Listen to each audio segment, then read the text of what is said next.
오늘 본문을 보면 사울이 예수님을 만나는 장면이 나옵니다. 옛날에 우리 어른들이 그런 말씀하셨어요. 사람이 갑자기 바뀌면 뭐라고 그랬죠? 죽는다고 그러셨어요. 그래서 술을 평생토록 드시던 분이 갑자기 술을 딱 끊거나 계속 담배를 매일마다 피시던 분이 담배를 끊으면 얘가 죽을래나? 그런 얘기들을 하셨던 일이 있습니다. 사람은 쉽게 변하지 않습니다. 참 어려워요. 사람이 변한다라는 것은 어떤 특별한 계기나 어떤 일이 있을 때만 변하는 것을 많이 보게 되는데, 그럼에도 불구하고 어떤 일이 있어도 안 변하시는 분들도 있고, 어떤 일이 있어서 그로 인해서 삶이 완전히 바뀌시는 분들도 있습니다. 자, 오늘 사울이 다메섹으로 가고 있습니다. 이유는 예루살렘의 많은 기독교인들을 잡으러 가기 위해서 다메섹으로 가고 있는 겁니다. 그런데 오늘 사울이 갑자기 가는데 길에서 밝은 빛이 자신의 앞에 확 나타났어요. 그리고 갑자기 뭐라고 그러죠? 사울아 사울아 내가 어찌해 나를 핍박하느냐라는 음성이 들렸습니다. 이 음성을 듣는 거에 대해서 성경은 많은 사람들이 하나님의 음성을 듣는 사람들에 대한 이야기를 좀 많이 합니다. 옛날 구약에 보면 선지자들이나 족장들이나 또 우리가 대표적인 것이 모세 같은 경우도 하나님의 음성을 들었고요. 또 아브라함도 그랬고요. 수많은 믿음의 사람들이 하나님의 음성을 들었습니다. 그런데 요즘에 하나님의 음성을 듣는 사람들의 대표적인 특징이 뭐냐면 이단들입니다. 하나님의 음성을 들었다고 해서 자기가 자칭 메시아라고 얘기하기도 하고, 자기가 하나님의 계시를 받았다고 해서 그걸로 어떤 걸 만들어서 이단을 많이 만드는 경우가 있는데, 중요한 건 성경에서는 하나님의 음성과 하나님의 모습을 본 사람이 딱 두 사람이 등장을 합니다. 첫 번째 사람은 누구냐면 모세였습니다. 모세를 부르실 때에 하나님이 어떻게 나타나셨냐면, 가시가 많은 떨기나무가 있었는데 그 나무에 불이 붙어서 막 타고 있었습니다. 그런데 불은 타는데 나무는 안 타는 겁니다. 그 불타는 형상 안에서 하나님 모세를 부르셔서 너가 신고 있는 신발을 벗어라, 그리고 내 앞에 와라. 그래서 모세를 통해서 하나님이 애굽 백성들을 출애굽시키겠다라는 것을 하실 때에 처음으로 모세가 본 것은 하나님의 형상이긴 하지만 그냥 나무에 불이 붙어 있는 모습이었습니다. 그때 모세가 처음 하나님을 봤습니다. 그리고 두 번째 성경에 나타나는 하나님을 본 사람이 오늘 본문에 등장하는 사울입니다. 근데 사울은 예수님을 봤는데 너무나 큰 밝은 빛 때문에 어떻게 됐다고요? 장님이 되어버렸습니다. 여러분 그거 아십니까? 우리의 눈으로 태양을 직접 볼 수 있다고 생각하세요? 어떻게 생각하세요? 못 봐요. 여러분들이 직접 눈으로 태양을 보면 우리 눈은 실명하게 되어 있습니다. 그래서 우리 눈 앞에 각막이라는 것도 있고 이 지구상에 오존층이라는 게 있어서 태양의 자외선을 막는 역할을 하기 때문에 우리가 그나마 선글라스라도 끼고 태양을 보는 것이지. 여러분 혹시 태양을 선글라스 안 끼고 한번 보신 분 적 있으세요? 보고 난 다음에 딱 보면요 허예요. 잘 안 보여요. 근데 이 사울이라는 사람이 예수님을 믿는 사람들을 잡으러 가는 도중에 환한 빛이 오는데, 문제는 이 사울만 그 빛을 봤다는 거죠.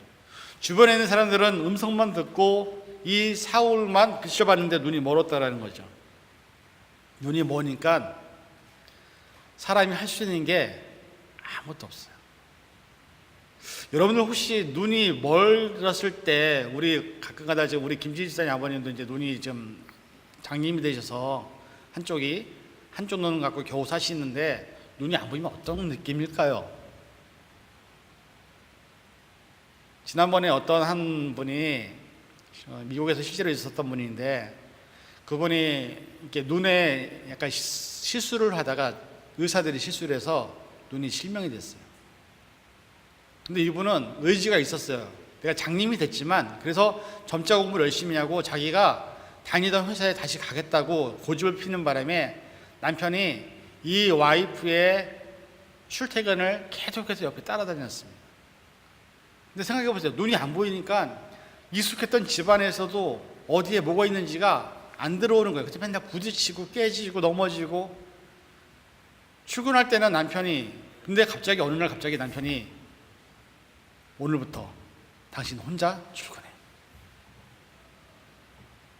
이 여자는 막막했어요. 왜? 출근할 때 버스를 몇 번 갈아타고 지하철 타고 출근을 해야 되는데 남편이 이제 안 도와주니까 어떻게 하겠어요? 도저히 할 수가 없는 거예요. 자신이 없는 거예요. 근데 어떻게 해요? 출근을 해야 되니까는 했어요. 가는 길에 계속 넘어지고 까지고 부딪히고 사람들에게 치이고 겨우 출근했어요. 다치지 않고. 근데 이 사람이 그렇게 한 일주일, 2주일을 하다 보니까 그나마 익숙해졌어요. 그래서 이제는 회사도 혼자 출근할 수 있는 거리가 됐는데 어느 날 버스를 타는데 버스 기사가 그러더래요. 그 버스 기사는 계속 이 사람을 맨날 태우는, 똑같은 시간에 태우는 사람이니까 부인은 참 행복하시겠어요. 그래서 왜요? 자기가 지금 장님이고 맨날 출퇴근을 해야 되는 상황이고 넘어지고 상황인데 뭐가 행복하냐고 그러는데 그 기사가 그러더라고요. 아니, 모르셨어요? 부인의 남편이 당신이 출근할 때마다 항상 뒤에 서 있었고 내릴 때도 항상 뒤에 있었고 당신은 참 좋은 남편을 계속 두고 있었거든요. 이 남편은 아내가 출근할 때 혼자 내버려둔 게 아니라 계속 뒤에 따라다니면서 그 아내의 모습을 봤던 거예요. 넘어지는 모습 봤을 때 얼마나 마음이 아팠을까. 여러분들에게 오늘 만약에 내가 갑자기 무슨 눈에 잘못된, 여러분 의사도 신이 아니에요. 실수할 수 있어요. 수술하다가도 눈이 잘못된 경우가 되게 많아요, 실제로. 근데 만약에 여러분 눈이 안 보인다고 생각해 보세요. 어떻게 사시겠어요? 여러분들에게 초이스를 줄게. 자, 눈이 안 보이는 것, 다리가 하나 없는 것, 손이 한 가락 없는 것, 어떤 걸 선택하시겠어요? 어떤 게 가장 고통스러울까요? 그러면 당뇨합병증 있는 거, 암 있는 거, 이 중에서 만약에 내가 한 가지 고르라면 어떤 거 고르시겠어요? 네? 생각해 보셨어요? 근데 멀쩡하던 사람이 예수님 믿는 사람을 잡으러 가다가 갑자기 환한 빛이 왔는데 장님이 돼버린 거예요. 그때 물어봐요. 사울아 사울아 왜 네가 나를 핍박하느냐?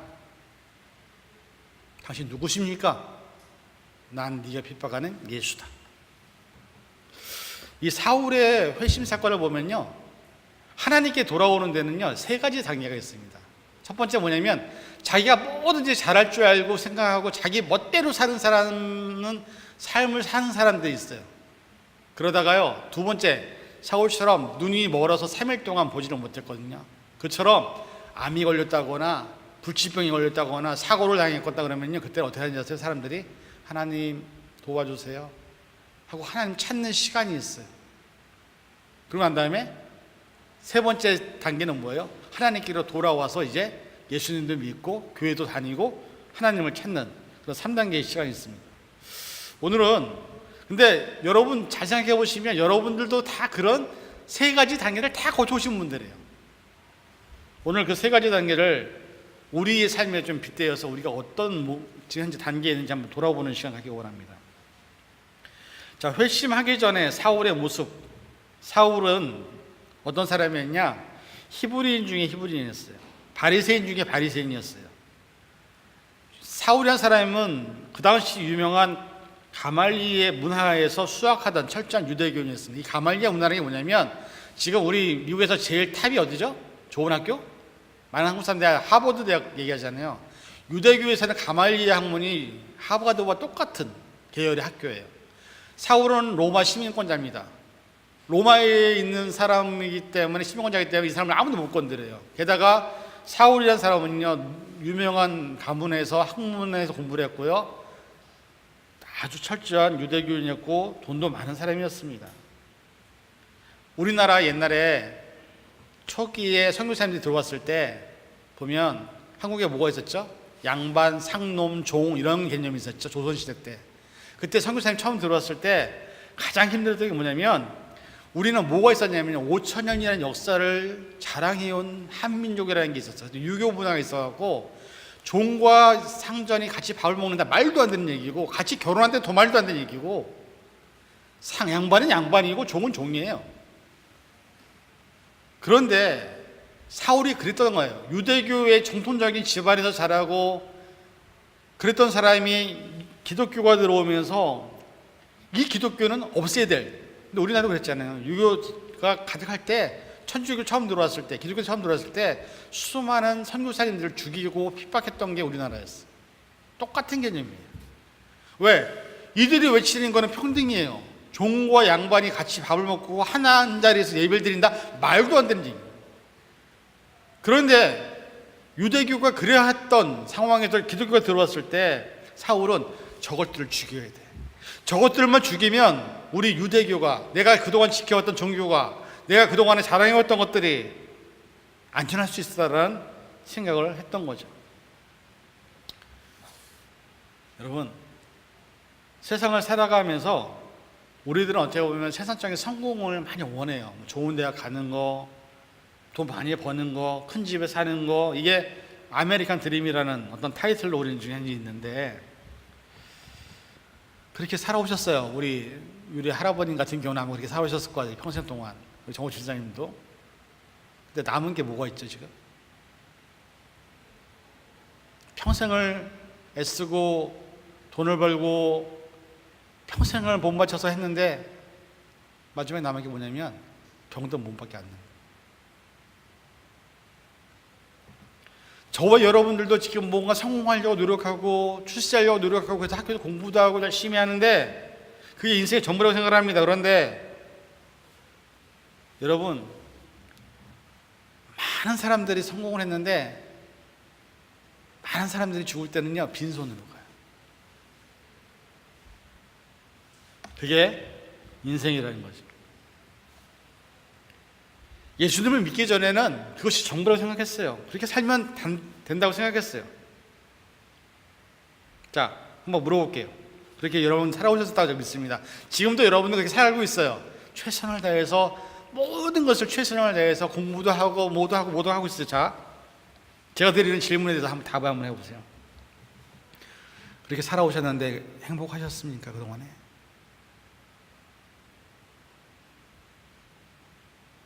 그렇게 평생 사셨는데 마음이 평안이 있으셨습니까?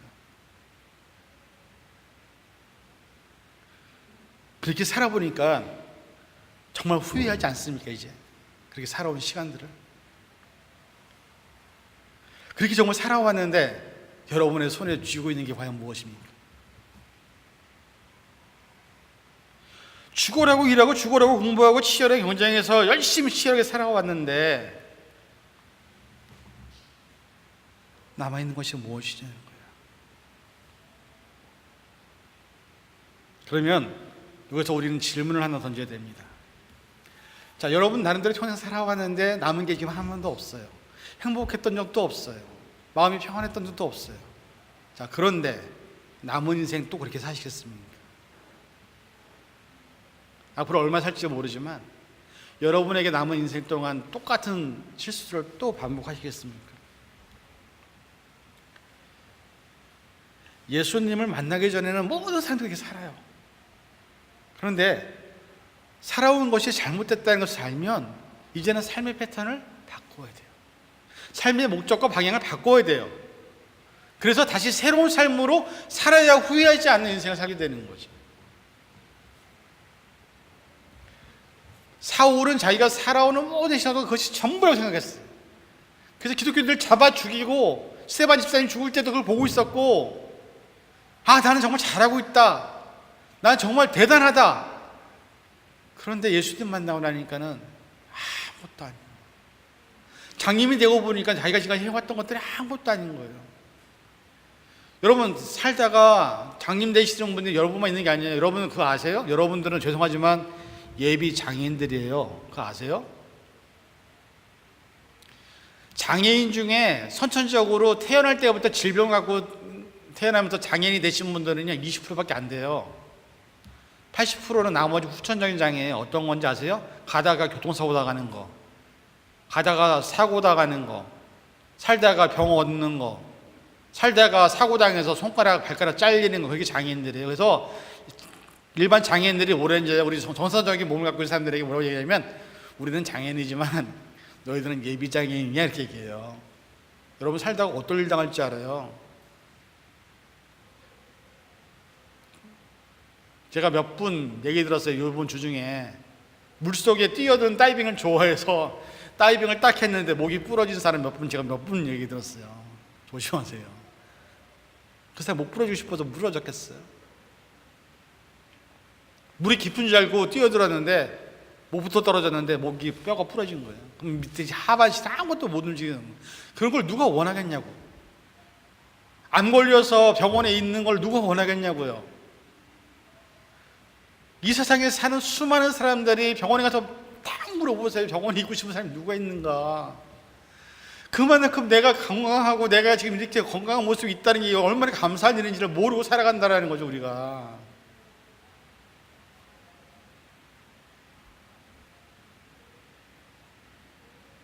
중요한 거는 사울이라는 사람은 예수님 만났을 때 눈이 딱 머는 그 순간, 아, 내가 살아온 시간이 헛된 거였구나.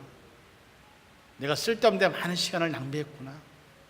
내가 괜한 것을 위해서 살았구나 하는 것을 깨달았어요. 그리고 그분을 구주로 예수님으로 인정하는, 로마서 10장 9절에 보면 내가 만일 내 입으로 예수를 주로 시인하며 하나님께서 그를 죽은 자 가운데서 살리신 것을 내 마음에 믿으면 구원을 받으리라, 이렇게 말씀하셨어요. 구원만 받는 방법은 다른 게 아니에요. 입으로 내가 당신의 예수님을 나의 구주로 인정하면 구원받는 거예요. 얼마나 쉬워요. 여러분 회사 들어가면 얼마나 어려운지 아세요? 시험 봐야 되죠. 대학 들어가면 얼마나 어려운지 아세요? SAT 쳐야 되죠. 근데 구원받는 건 아무것도 아니에요. 내가 내 입으로 예수님을 나의 구주로 인정하면 그게 구원받는 거예요.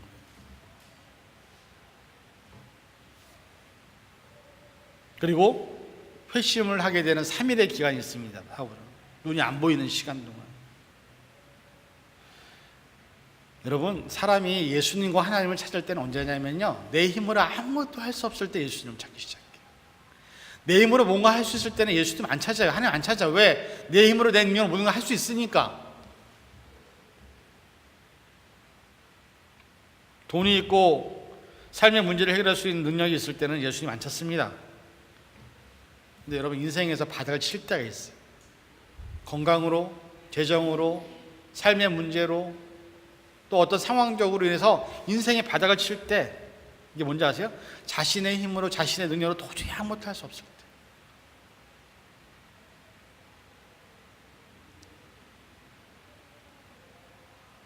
많은 사람들이 의사를 찾아가서 진단을 받았는데 의사가 그런 말을 합니다. 의학적으로 더 이상 여러분을 도와줄 수 있는 일이 없는데요. 그러면 어떻게 하는지요? 그때 하나님 찾아요. 사람이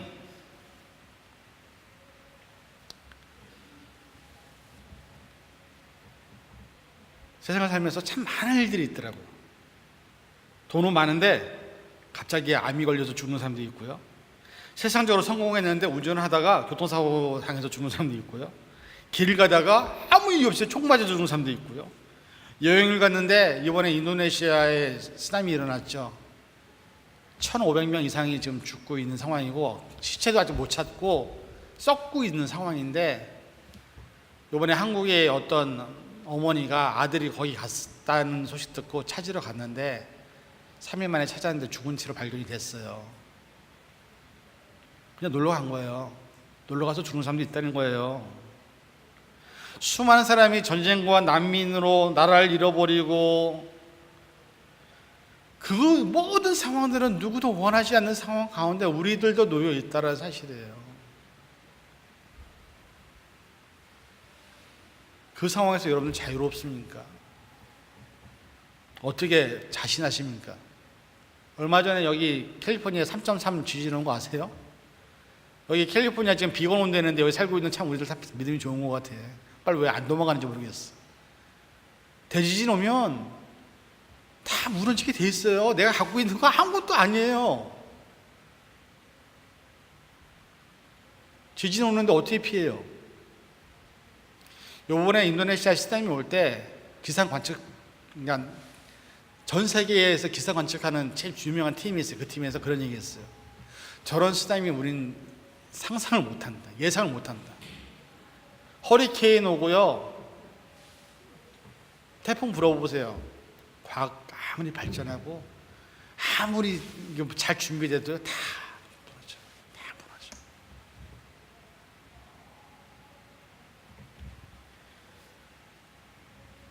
사울은 자기가 눈이 딱 멀고 나니까는, 아, 내가 그동안 했던 게 저 예수님을 잡아서 죽이는 거였구나. 그나마 다행인 것은요, 사울은 개인의 체험으로 끝났죠. 그러나 한번 생각해 보세요. 때로는 우리를 돌아오게 하실 때 하나님이 쓰는 방법 중에 하나가 가족을 건들 때도 있고요, 내 삶을 건들 때도 있어요. 돌아와라, 돌아와라, 제발 돌아와라. 안 돌아오면 끝까지. 여러분, 쓰나미가 일어나고 전쟁이 일어나고 교통사고가 일어나는 상황에서 우리를 도와줄 사람이 여러분 있다고 생각하십니까? 아무도 없어요. 여러분의 삶에 비극적인 일이 만약에 주어진다면 그때 누구를 의지하시겠습니까? 그때 누구를 붙드시겠습니까? 김 집사님이 그렇게 얘기하더라고요. 엄마가 아파서 산소호흡기를 끼고 누워있는데 내가 딸인데 아무것도 할 수 있는 게 없다고. 너무 힘들다고. 그게 우리의 모습이에요. 내가 부모님이 아무리 아파도 자식은 부모를 위해서 할 수 있는 게 아무것도 없고요, 자식이 아무리 아파도 부모는 자식을 위해서 할 수 있는 게 아무것도 없어요. 그 인간이 누구를 의지할 겁니까? 영적 자각이라는 건 그런 겁니다. 내가 한계를 인정하고 내가 못한다는 걸 인정하고 전지전능한 하나님께 우리의 삶을 맡기는 것. 여러분들을 어떻게 살아왔든 간에 그건 문제가 아니에요. 내가 하나님께로 돌아가기만 하면 하나님은 잘했다. 이사야 55장 7절에 보니까 그런 말씀이 있어요. 악인은 그 길을, 불의한 자는 그 생각을 버리고 여호와께로 돌아오라. 그러면 그가 긍휼히 여기시리라. 우리 하나님께로 나오라. 그가 널리 용서하시리라. 역대하 7장 14절에 보니까는 내 이름으로 일컫는 내 백성이 그 악한 길에서 떠나 스스로 겸비하고 기도하여 내게 얼굴을 구하면 내가 하늘에서 듣고 그 죄를 사하고 그 땅을 고칠지라. 우리가 살아온 시간이 후회하고 이렇게 사는 게 아닌다는 걸 깨달았다면 남은 시간은 하나님께서 원하시는 모습으로 살아야 되지 않겠습니까?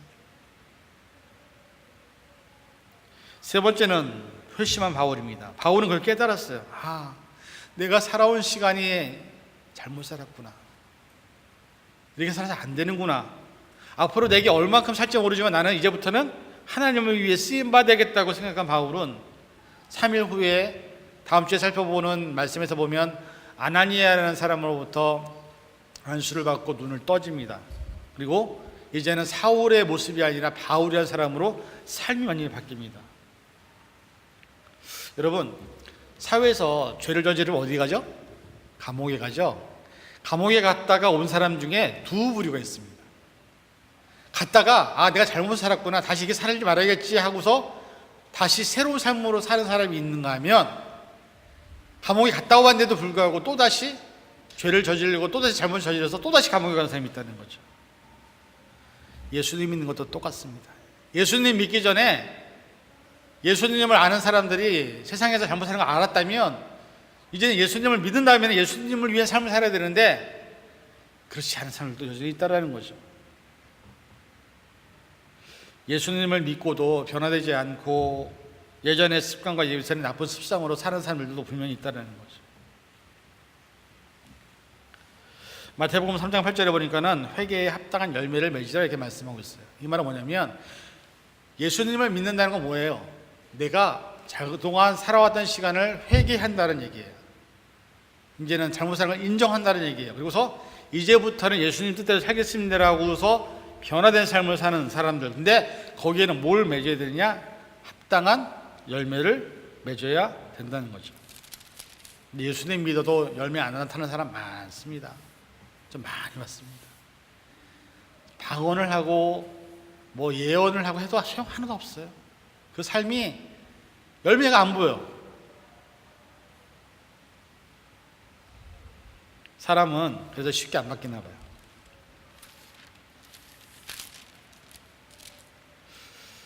사도 바울은 사도행전 26장 20절에서 이렇게 말합니다. 다메섹과 또 예루살렘에 있는 사람과 유대 온 땅과 이방인에까지 회개하고 하나님께로 돌아가서 회개에 합당한 일을 행하라고 증거를 했습니다.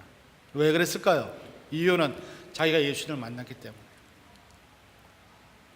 예수를 만난 사람은요, 예수님만 전합니다. 예수를 만난 사람은 더 이상 세상 일에 연연하지 않습니다. 그래서 바울이 뭐라고 얘기하냐면, 자기가 갖고 있는 모든 로마의 시민권, 가말리의 학문에서 공부한 것, 철저한 유대주의, 자기의 가정, 모든 것 다 배설물로 여긴다고 얘기했어요. 예수 그리스도를 아는 것 외에는, 예수 그리스도 십자가 외에는 내가 자랑할 것이 하나도 없다라고 얘기했어요. 예수님을 믿고 예수님을 영접한 사람들의 삶은 새로운 빛을 향한 삶입니다.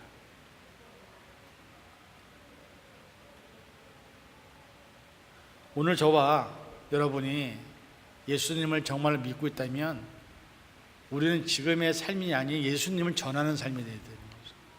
복음을 전하는 삶이 되어야 되는 거죠. 근데 제가 보기에는 어떤 분들은 교회는 나와 있지만 아직도 여러분 사울이었을 때 회심 이전에 교회는 나와 있지만 그 모습으로 계시는 분도 계시고요. 아직까지 지금 완전하게 예수님을 영접하지 못해서 눈 감긴 채 장님처럼 있는 분들도 계시고요. 우리 안에는 그런 분들이 많이 있다는 거예요.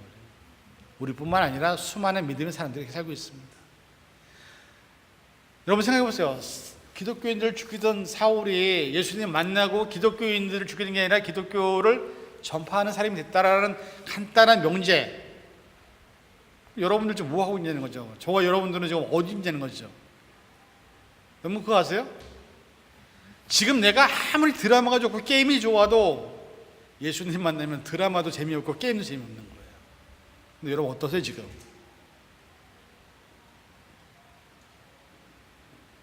세상에 성공이 아무리 좋고 세상에 돈 버는 게 아무리 좋아도 예수님 만나고 나면 그게 전부가 아니라는 걸 알기 때문에 예수님을 위한,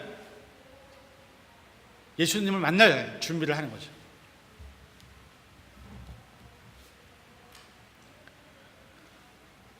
이 세상에 수많은 종교가 있지만 그 중에서요, 죽음의 문제에 대해서 정확한 대답을 준 종교는 기독교밖에 없습니다. 기독교는 분명히 말합니다. 천국과 지옥이 있다고. 그리고 우리가 천국에서 다시 만날 수 있는 영적인 존재라고 분명히 말을 합니다. 그렇다면 우리가 하나님 나라에 가서 우리의 부모님을 만날 수 있다라는 그 희망, 그 소망. 근데 문제는 내가 하나님 나라에 갈 수 있냐 없냐, 그게 문제인 거죠. 부모님은 가 계시는데 우리의 살아가는 사람 가 있는데, 제가 예전에 전도사 생활하고 부모사 생활할 때 항상 그 얘기했어요. 이렇게 만났는데 나중에 저와 여러분이 천국에 갔겠죠? 지옥에 갈 수도 있는 사람도 있겠죠? 근데 천국에서 만날 분이 과연 여기 몇 분이 계실까요? 나도 솔직히 자신이 없었으니까 그 당시. 천국은 그냥 아무나 가는 곳이 아니에요. 사울이 바울로 변화된 것처럼 바뀐 사람이에요. 바뀐 사람.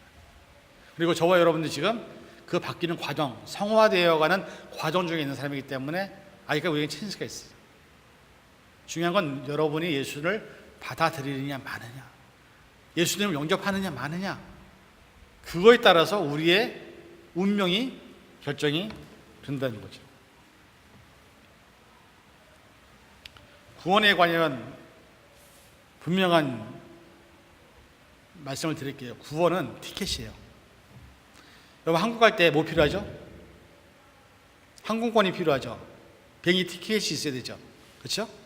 근데 여러분 구원받았다는 건 뭐냐면, 내가 예수를 영접했다, 예수님을 입으로 시인했다라는 것은 이제 내가 구원의 티켓을 갖고 있다라는 거예요. 근데 생각해 보세요. 항공 티켓이 있으면, 티켓은 있는데 여러분이 집에 계속 그대로 스테이하고 있으면 한국 갑니까? 네? 티켓만 있다고 해서 한국 가는 게 아니잖아요.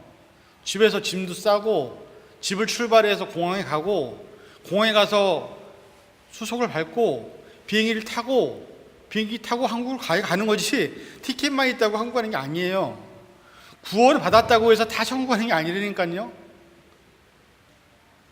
구원을 받았다고 하면 똑같은 개념이에요. 여러분 공부 열심히 했어요. 그래서 드디어 여러분이 원하는 어떤 구글 같은 데 들어갔어요. 와, 구글 가면 이제 펴진 인생이. 1년에 연봉이 거의 20만 불 이상 되니까는 먹고 살만하죠. 근데 아무 일도 안 해. 놀고만 있어. 나 들어왔는데 어쩌라고. 들어가서 아무것도 안 하면요 쫓겨나요, 여러분. 티켓만 있다고 구원받는 게 아니라 구원받았으면 구원에 합당한 열매를 맺어야 되는 거예요. 그게 삶이 바뀌는 거고, 내가 워킹하는 거고, 움직이는 거고, 그래서 내가 삶이 점점점 예수 그리스도의 장성한 분량에까지 자라는 게 완성된 구원이에요. 티켓만 있다고 한국 가지 않아요. 티켓만 있다고 천국 가지 않아요.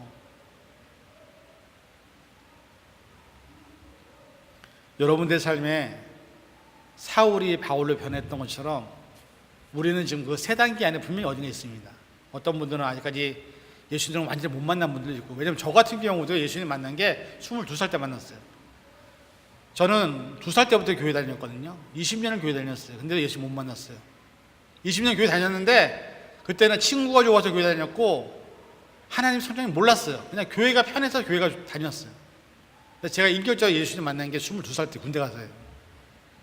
그리고 그 시기 동안에 저는 사울이 경험했던 3일 동안의 그 눈먼 경험들을 저는 거기서 했고, 제가 거기서 결단하고 다시는 이제 내가 하나님 위해서 살겠다라고 결단하고 난 다음에 여기까지 왔는데, 여러분의 삶에도 이 세 단계는 분명히 있습니다.